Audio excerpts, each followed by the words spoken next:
चलिए अब बात करते हैं अर्थव्यवस्था की। दरअसल में कोरोना और लॉकडाउन ने सिर्फ देश नहीं बल्कि पूरी दुनिया की अर्थव्यवस्था को काफी ज्यादा नुकसान पहुंचाया है। यहां पर विपक्ष कह रहा है कि मोदी सरकार की नीतियां अर्थव्यवस्था को मंदी की ओर ले जा रही हैं, लेकिन आज देश के वित्त मंत्री ने कई बड़े ऐलान किए। तकरीबन 3.25 लाख करोड़ के आर्थिक पैकेज का ऐलान किया। आपके लिए इसमें क्या है, इस रिपोर्ट के जरिए समझिए।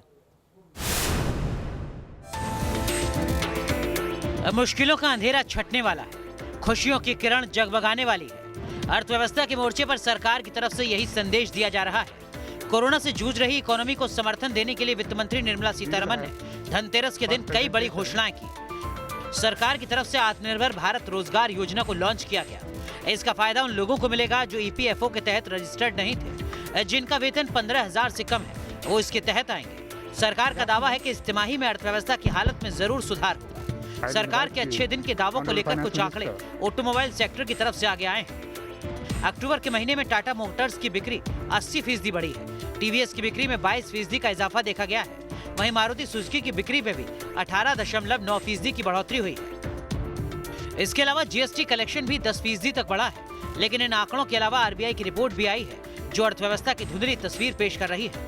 रिपोर्ट के मुताबिक लगातार 2 तिमाही में जीडीपी बढ़ने की जगह घटी है। आरबीआई की रिपोर्ट पर कांग्रेस नेता राहुल गांधी की तरफ से ट्वीट किया गया।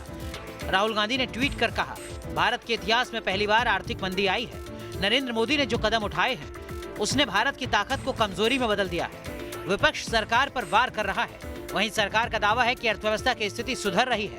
वित्त मंत्री निर्मला सीतारमण इसके लिए रेटिंग एजेंसी मूडीज का हवाला भी दे रही है। मूडीज ने भारत की जीडीपी के अनुमान को बढ़ाया है। Team news nation. अगली खबर बंगाल की सियासत से जुड़ी है। बिहार में एनडीए की जीत के बाद अब बीजेपी मिशन बंगाल की तैयारी कर रही है और उसकी झलक दिखनी भी शुरू हो चुकी है पश्चिम बंगाल की सियासत में। बिहार में जीत, अब बीजेपी की बंगाल फतेह की तैयारी है। क्या बीजेपी का मिशन बंगाल सफल होगा? बंगाल की सियासत की 3 तस्वीरें हैं। केंद्रीय गृह मंत्री अमित शाह ने साफ कर दिया है कि बंगाल में बीजेपी का लक्ष्य 200 सीट जीतने का है। बंगाल में चुनावी साल में ममता की मुसीबत बढ़ती जा रही है। तीसरी तस्वीर बंगाल में बढ़ते टकराव की सियासत की है। पश्चिम बंगाल में सियासी तापमान किस कदर बढ़ चुका है, ये तस्वीर बयां कर रही है। पश्चिम बंगाल के बीजेपी अध्यक्ष दिलीप घोष पार्टी के बाकी नेताओं के साथ अलीपुरद्वार जिले में पहुंचे थे। यहां पर उनका काफिला गुजर रहा था, तभी सड़क किनारे मौजूद सैकड़ों लोगों की भीड़ से पत्थर बरसने लगे। दिलीप घोष की गाड़ी आगे निकल गई, जबकि इस हमले की चपेट में पीछे आ रही कई गाड़ियां आ गईं। बीजेपी नेताओं ने ममता बनर्जी पर हमले का आरोप लगाया है। ममता के खिलाफ बीजेपी बड़ी मुहिम चला रही है। वहीं पार्टी के अंदर भी ममता को चुनौती मिल रही है। विधानसभा चुनाव के पहले ममता बनर्जी को बड़ा झटका मिलने के संकेत दिखने लगे हैं। बताया जा रहा है कि पार्टी के वरिष्ठ नेता और मंत्री शुभेंदु अधिकारी ने ममता के खिलाफ बगावत का बिगुल फूंक दिया है। रिपोर्ट्स के मुताबिक ममता कैबिनेट की बैठक में शुभेंदु अधिकारी शामिल नहीं हुए।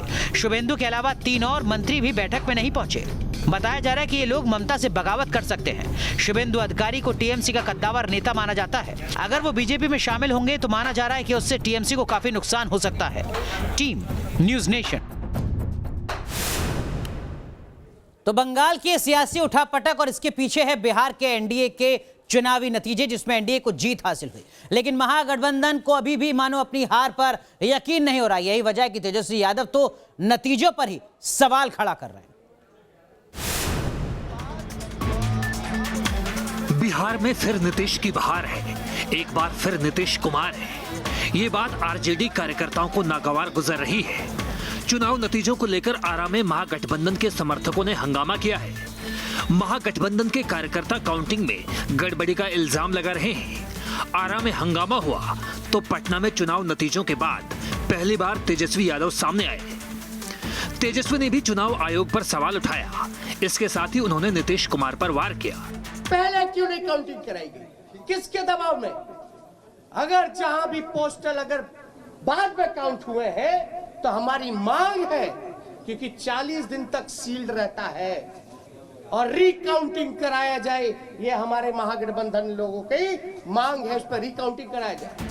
महागठबंधन की हार में जो सबसे कमजोर कड़ी सामने आ रही है वो कांग्रेस की है। कांग्रेस लड़ी तो 70 सीटों पर, लेकिन 19 सीटों पर ही जीत हासिल कर पाई। इस प्रदर्शन पर बिहार कांग्रेस के अंदर फूट नजर आ रही है। तारिक अनवर ने अपनी ही पार्टी पर सवाल उठाए हैं। देखिए, महागठबंधन का तो परफॉर्मेंस पुअर नहीं रहा, हमारा परफॉर्मेंस, कांग्रेस का परफॉर्मेंस पुअर रहा है। जहाँ तक आरजेडी का सवाल है, जहाँ तक वामपंथी मोर्चे का सवाल है, उन लोगों ने तो अच्छा परफॉर्मेंस किया है।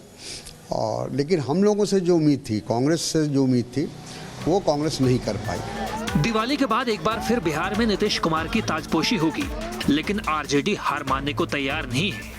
तेजस्वी यादव जल्द ही सरकार पर दबाव बनाने के लिए धन्यवाद यात्रा पर निकलेंगे। पटना से रजनीश सिन्हा के साथ टीम न्यूज नेशन।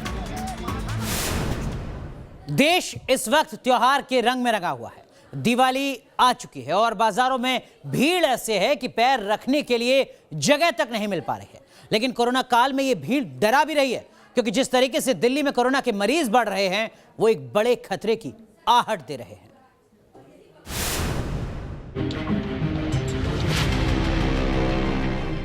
बाजारों में भारी भीड़, हर दुकान पर लोगों का जमावड़ा, न कोई सोशल डिस्टेंसिंग और न ही कोरोना का खौफ। देश इस वक्त दिवाली के रौनक से जगमग है। बाजार भी दिवाली से पहले गुलजार है। दिल्ली का चांदनी चौक हो या फिर सरोजनी नगर मार्केट, हर तरफ बाजार में खरीदारी करने लोगों का जमावड़ा लगा है। इस वक्त हम दिल्ली की सबसे मशहूर मार्केट सरोजनी मार्केट में हैं। आप देख सकते हैं, हालांकि आज की अगर बात करें तो आज धनतेरस का दिन है। दिल्ली की अगर बात करें तो दिल्ली में कोरोना के मामले भी लगातार बढ़ते जा रहे हैं। 8,000 से अधिक मामले आ रहे हैं। पिछले 15 दिनों की ही अगर बात करें तो लगातार जो मामले हैं, उन मामले में कोरोना के मामले बढ़ते जा रहे हैं। सरकार की तरफ से लगातार अपील जरूर की जा रही है। लेकिन अगर मार्केट की बात किया तो मार्केट में आपको रश दिख रहा होगा, चूँकि आज खरीदारी का दिन है, धनतेरस का दिन है। ऐसे लेकिन कोरोना संकट के बीच ये भीड़ डरा रही है, क्योंकि दिल्ली में एक बार फिर कोरोना की रफ्तार बेलगाम हो रही है। दिल्ली में कोरोना ने सारे रिकॉर्ड तोड़ दिए हैं। पहली बार 24 घंटे में कोरोना के 8,000 से ज्यादा केस सामने आए हैं, जबकि 24 घंटे में दिल्ली में कोरोना से 85 की मौत हो चुकी है। लेकिन दिवाली की शॉपिंग में लगे लोगों को कोरोना से कोई डर नहीं लग रहा। तभी तो भीड़भाड़ वाले इलाकों में भी जाने से लोग पीछे नहीं हट रहे। त्योहारों पर भीड़ की तस्वीर सुहावनी लगती थी, लेकिन ये कोरोना काल है, यहाँ पर इन तस्वीरों से डर लगता है। स्थिति देख लीजिए भागीरथी पैलेस, चांदनी चौक का, और हालात ये हैं कि 8,500 से ज़्यादा मामले कोरोना के आए, पर अभी भी यहाँ पर आपको ऐसा नज़ारा लगेगा जैसे नॉर्मल डेज हैं। त्योहार का उत्साह अपनी जगह सही है, लेकिन कोरोना संकट को नजरअंदाज भी नहीं करना चाहिए। आखिर ये आपकी जिंदगी का सवाल है। Team news nation. जी हां, सवाल जिंदगी का है और शायद यही वजह है कि छठ पूजा पर भी अब कोरोना का साया मंडरा रहा है। दिल्ली में बढ़ते कोरोना मरीजों के चलते दिल्ली सरकार ने फैसला लिया है कि छठ पूजा सार्वजनिक जगहों पर नहीं होगी।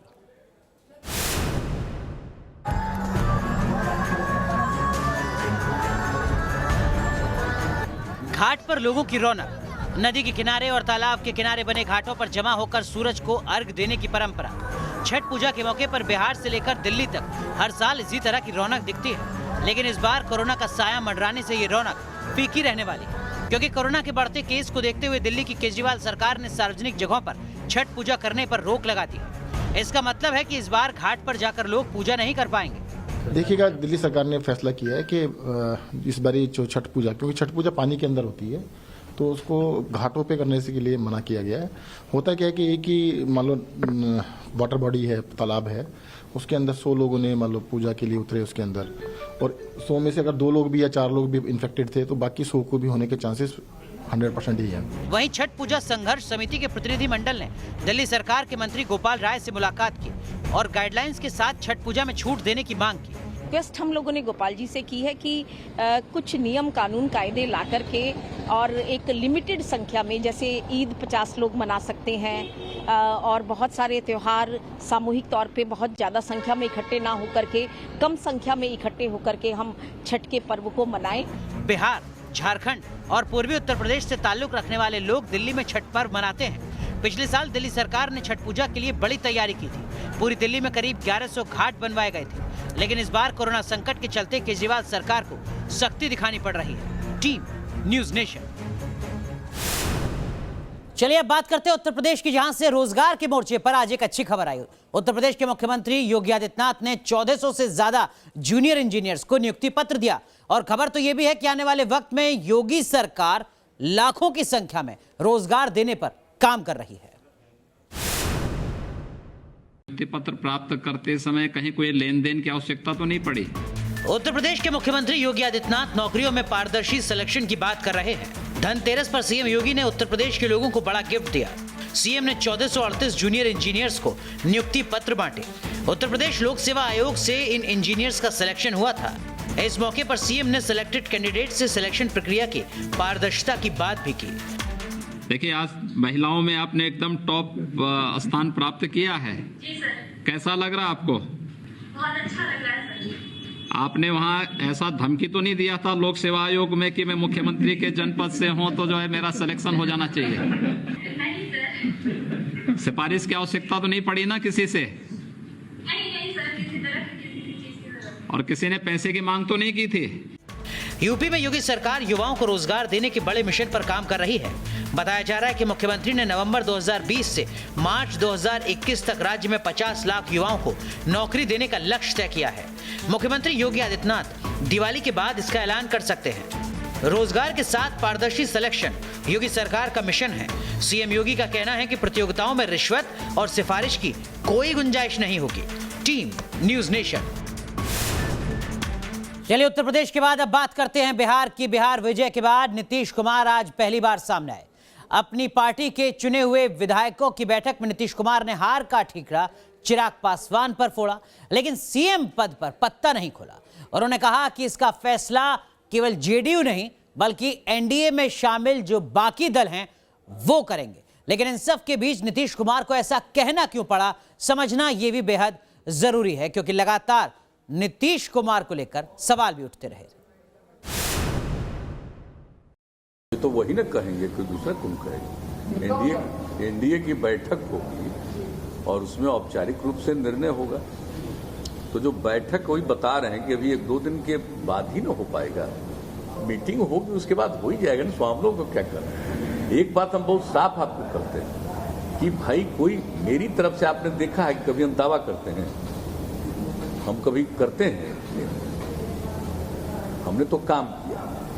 और एनडीए का ये निर्णय होता तो जो एनडीए का निर्णय होगा वही ना मान्य होगा, उसमें क्या करते हैं?